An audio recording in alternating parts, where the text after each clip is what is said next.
When he opened the seventh seal, there was silence in heaven for about half an hour. And I saw the 7 angels who stand before God, and 7 trumpets were given to them. Another angel, who had a golden censer, came and stood at the altar. He was given much incense to offer, with the prayers of all God's people, on the golden altar in front of the throne.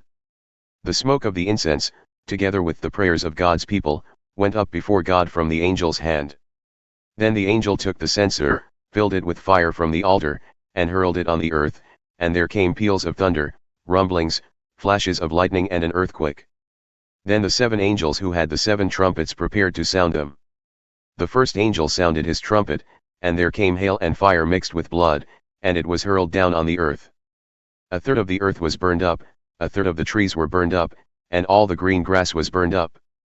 The second angel sounded his trumpet, and something like a huge mountain, all ablaze, was thrown into the sea. A third of the sea turned into blood, a third of the living creatures in the sea died, and a third of the ships were destroyed. The third angel sounded his trumpet, and a great star, blazing like a torch, fell from the sky on a third of the rivers and on the springs of water. The name of the star is Wormwood. A third of the waters turned bitter, and many people died from the waters that had become bitter. The fourth angel sounded his trumpet, and a third of the sun was struck, a third of the moon, and a third of the stars, so that a third of them turned dark. A third of the day was without light, and also a third of the night. As I watched, I heard an eagle that was flying in midair call out in a loud voice, "Woe! Woe! Woe to the inhabitants of the earth, because of the trumpet blasts about to be sounded by the other 3 angels."